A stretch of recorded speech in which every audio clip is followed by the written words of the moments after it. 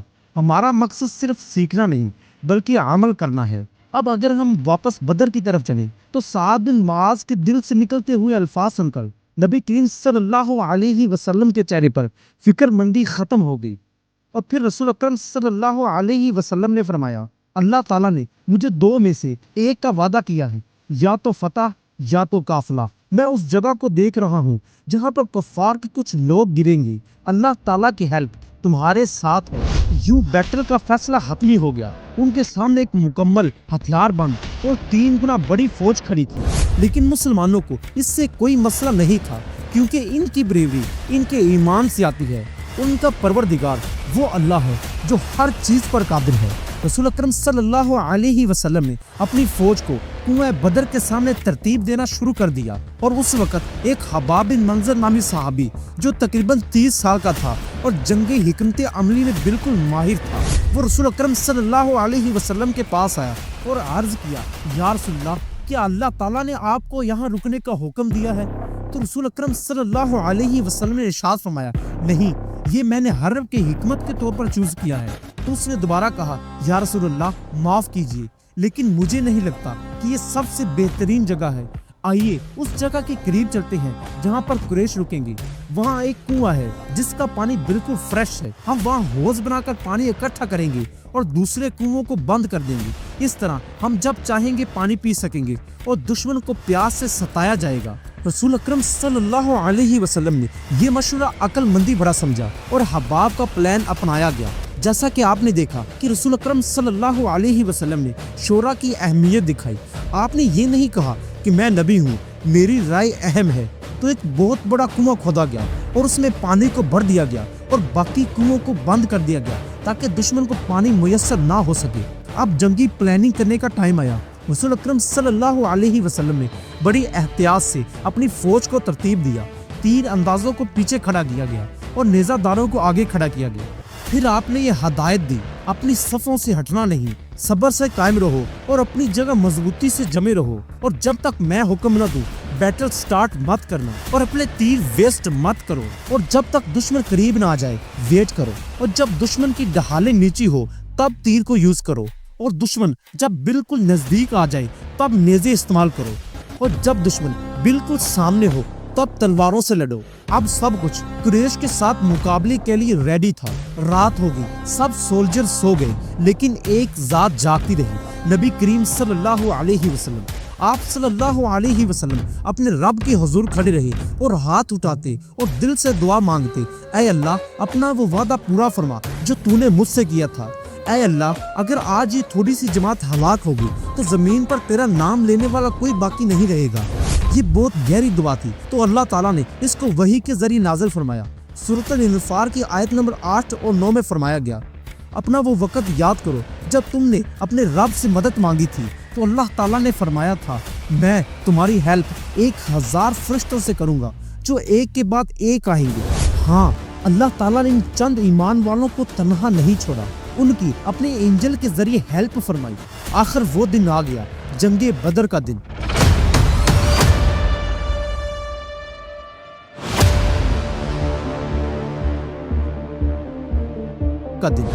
اور جب قریش مکہ کا لشکر بدر کے میدان میں پہنچا تو وہ حیران رہ گیا کہ مسلمان پہلے ہی اسٹریٹجک مقام پر قبضہ کیے ہوئے بیٹھے تھے، مگر اپنی عددی غرور کے باعث انہیں یقین تھا کہ یہ بیٹل وہ فوراً جیت جائیں گے۔ دشمن کی آرمی میں 950 سولجرز تھے جبکہ مسلمانوں کے پاس صرف 313، لیکن فرق ظاہر تھا، قریش مکہ کے پاس دنیاوی پاور تھی جبکہ مسلمانوں کے پاس روحانی پاور۔ ایک طرف سے صدائیں بلند ہو رہی تھی، اللہ اکبر اللہ اکبر، اور دوسری طرف گانے اور طبل کی آوازیں سنائی دے رہی تھی۔ ایک لشکر ظلم کے اگینسٹ کھڑا تھا، وہ جانتا تھا کہ اوریجنل پاور صرف اللہ تعالیٰ کے پاس ہے، اور جبکہ دوسرا لشکر خون اور ظلم بڑھانے کے لیے آیا تھا۔ کفار کے سردار عتبہ بن ربیعہ اور اپنے بھائی شیبہ بن ربیعہ اور اپنے بیٹے ولید بن عتبہ کے ساتھ میدان میں اترا۔ یہ تینوں بنی امیہ کے خاندان سے تھے اور ان کے دلوں میں بنو ہاشم کے اگینسٹ بہت زیادہ حسد اور دشمنی بڑھی ہوئی تھی، اور جیسے ہی وہ میدان میں اتری تو انہوں نے اعلان کیا کہ محمد کی آرمی میں سے 3 شخص ہمارے مقابلے کے لیے آئیں۔ یہ پرانی عرب رسم تھی جسے مبارزہ بھی کہا جاتا تھا۔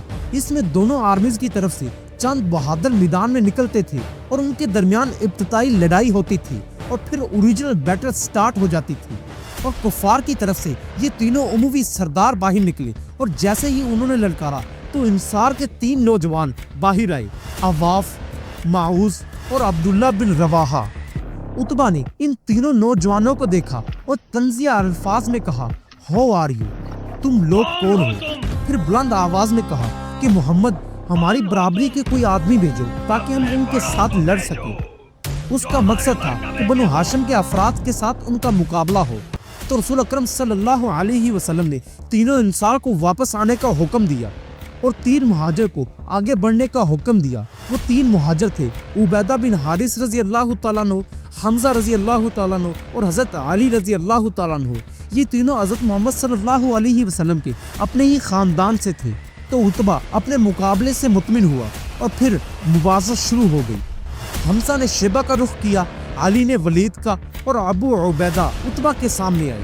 چند ہی واروں میں حمزہ اور علی نے اپنے دشمن کو مار گرایا، لیکن عتبہ اور ابو عبیدہ کے درمیان بہت ہی سخت لڑائی ہوئی۔ دونوں خون میں نہائے ہوئے تھے۔ مبارزت کے اصول کے مطابق جب ایک بھائی اپنے دشمن کو مار گرائے وہ اپنے دوسرے بھائی کی مدد کے لیے آ سکتا ہے۔ چنانچہ حمزہ اور علی دوڑے اور عتبہ کو مار گرایا۔ پھر عبیدہ کو، جو شدید زخمی تھا، رسول اکرم صلی اللہ علیہ وسلم کے پاس لایا گیا۔ ان کے جسم سے خون بہ رہا تھا، لیکن اس کے ہونٹوں پر صرف ایک ہی سوال تھا کہ یا رسول اللہ، کیا میں شہید نہیں ہوں؟ تو رسول اکرم صلی اللہ علیہ وسلم نے فرمایا، ہاں عبیدہ، تم شہید ہو۔ پھر اس کے چہرے پر سکون آ گیا اور وہ پھر مسکراتے ہوئے اپنے حضور اللہ تعالیٰ کے پاس جا پہنچا۔ ان کے لیے ڈیتھ کوئی انجام نہیں تھا بلکہ وصال محبوب تھا۔ قریش کے سب سے پاورفل سولجر شیبہ، ولید اور عتبہ اب میدان میں لاش بنے پڑے تھے۔ اپنے لشکر کا حوصلہ بڑھانے کے لیے ابو جہل چلایا اور کہا اتبا، شیبہ اور ولید کے مرنے پر افسوس مت کرو، انہوں نے جلد بازی کی اور وہ مارے گئے، خدا کی قسم آج وکٹری ہماری ہوگی۔ محمد اور اس کے ساتھی ہمارے لیے بہت ہی آسان شکار ہے۔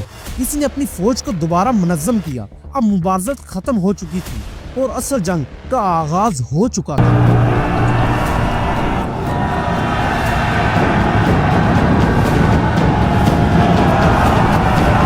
دونوں لشکر اللہ اکبر کے نعروں اور طبل جنگ کی گونج میں ایک دوسرے پر ٹوٹ پڑے۔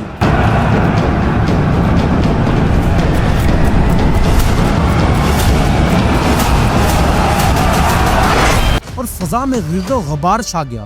رسول اکرم صلی اللہ علیہ وسلم پچھلی صف میں نہیں کھڑے تھے بلکہ اگلی صف میں کھڑے تھے اور اپنے صحابہ کو حوصلہ دے رہے تھے۔ آپ نے یہ نہیں کہا کہ میں نبی ہوں تم لڑو، بلکہ اگلی صف میں خود آپ رسول اکرم صلی اللہ علیہ وسلم لڑ رہے تھے۔ حضرت علی رضی اللہ تعالیٰ عنہ بعد میں فرمایا کرتے تھے، اس دن سب سے بہادر شخص آپ صلی اللہ علیہ وسلم تھے، کوئی بھی دشمن کے اتنا قریب نہیں گیا جتنا آپ گئے۔ حمزہ، علی اور عمر رضی اللہ تعالیٰ عنہ ہر وار میں کفار کی صفیں چیرتے جا رہے تھے، تلواروں کی چمک، نعرہ تکبیر کی گونج اور ایمان کا طوفان سب بدر کے آسمان پر لکھا جا رہا تھا۔ جنگ مزید شدید ہو گئی۔ حضور صلی اللہ علیہ وسلم نے مٹی کا ایک مٹا اٹھایا، اسے دشمن کی طرف پھینکا اور کہا، ان کے چہروں پر شرم پڑ جائے، اے اللہ ان کے دلوں میں خوف ڈال دے اور ان کے قدم لٹکا دے۔ وہ مٹی دشمن کی پوری صفوں کی آنکھوں میں چلی گئی، ان کی نظر نے کام کرنا چھوڑ دیا۔ اللہ نے اس لمحے کو قرآن میں یوں بیان فرمایا ہے، تم نے نہ مارا جو تم نے مارا بلکہ اللہ نے مارا۔ جلدی ایک تیز ہوا چلنے لگی، ایسی ہوا جو اس سے پہلے کبھی نہیں دیکھی گئی۔ دیکھنا مشکل ہو گیا، کفار ادھر ادھر بکھر گئے، پھر ایک اور تیز ہوا چلی اور اس کے بعد تیسری۔ اللہ نے اپنا وعدہ پورا کیا، اس نے فرشتوں کو مسلمانوں کی مدد کے لیے بھیج دیا۔ اب ایمان والوں کے ساتھ غیبی مدد تھی۔ کفار گھبرا گئے، ان کے ہوش اڑ گئے۔ وہ سمجھ رہے تھے کہ مسلمان صرف 313 ہیں، مگر اچانک انہوں نے مسلمانوں کی فوج بہت بڑی اور طاقتور نظر آنے لگی۔ جو دشمن پہلے کہتا تھا یہ تو ہمارے لیے آسان شکار ہے، وہی ابو جہل اب خود جان بچا کر بھاگ رہا تھا۔ سب اس کے پیچھے لگ گئے۔ ہر کوئی چاہتا تھا کہ اسلام کے اس بڑے دشمن کو وہی ختم کرے۔ دو انصاری نوجوان عبد الرحمن بن عوف کے پاس آئے اور کہا، کیا آپ ہمیں بتا سکتے ہیں ابو جہل کون ہے؟ ابو عوف نے پوچھا، تمہارا اس سے کیا مقصد ہے؟ ایک نے کہا، میں نے سنا ہے وہ رسول اللہ صلی اللہ علیہ وسلم کی تذلیل کرتا ہے۔ اللہ کی قسم جس کے ہاتھ میں میری جان ہے، اگر میں اسے دیکھ لوں تو اس وقت تک اس سے جدا نہیں ہوگا جب تک میں اسے مار نہ دوں یا وہ مجھے مار دے۔ یہ بہادر نوجوان معاذ اور معوذ تھے۔ اسی موقع پر عبد الرحمن بن عوف نے ابو جہل کی نشاندہی کی اور کہا، تمہارا شکار ہو جا رہا ہے۔ معاذ اور معوذ دوڑے اور ابو جہل کی طرف لپکے۔ ابو جہل نے ان پر ہنس کر کہا، بے وقوف لڑکے، اپنی موت کی طرف دوڑ رہے ہو۔ مگر بات ویسی نہیں ہوئی جیسی اس نے سوچی۔ معاذ نے ابو جہل کی ٹانگ پر تلوار سے وار کیا اور ابو جہل کو گھوڑے سے نیچے گرا دیا، اور اس وقت اس کا بیٹا بھی اس کے ساتھ تھا۔ اس نے ایک بھائی پر وار کیا اور اسے زخمی کر دیا۔ زخمی ہونے کے باوجود معاذ نے دوبارہ وار کیا اور ابو جہل کو اور ٹھنڈا کر دیا۔ مبادہ اٹھ کر جا نہ سکی۔ کیا واقعی اس امت کا فرعون مر گیا تھا؟ معاذ دوڑا اور حضور اکرم صلی اللہ علیہ وسلم کو بتایا کہ اس نے ابو جہل کو مار ڈالا، مگر نبی نے تسلی کرنی چاہیے۔ آپ نے حکم دیا کہ مرنے والوں کی جسات کو گنگالا جائے تاکہ تصدیق ہو سکے۔ عبداللہ بن مسعود نے ابو جہل کو ڈھونڈ نکالا، وہ ابھی زندہ تھا، اپنی آخری سانسیں لے رہا تھا۔ ابن مسعود نے اپنے پاؤں سے اس کے گلے پر زور کیا اور کہا، اے اللہ کے دشمن، اب خود کو دیکھ، اللہ نے تجھے ذلیل کیا۔ مرنے کے وقت بھی ابو جہل کے اندر تکبر باقی تھا۔ اس نے کہا، اے چرواہے، تم نے ایک سخت پہاڑ چڑھ لیا ہے۔ اپنے قبیلے کے دشمن کے ہاتھوں ایک بڑے آدمی کا مارے جانا نئی بات نہیں۔ بتاؤ آج کس کی فتح ہوئی؟ ابن مسعود نے جواب دیا، فتح اور کامیابی اللہ اور اس کے رسول صلی اللہ علیہ وسلم کی ہے۔ اور انہی الفاظ کے ساتھ اس نے ابو جہل کی جان ختم کر دی۔ غزوہ بدر، وہ دن جب اللہ نے ایمان والوں کی مٹھی بھر جماعت سے دنیا کے سب سے طاقتور قبیلوں کو ہرا دیا، جہاں شمشیر سے نہیں ایمان سے فتح لکھی گئی تھی۔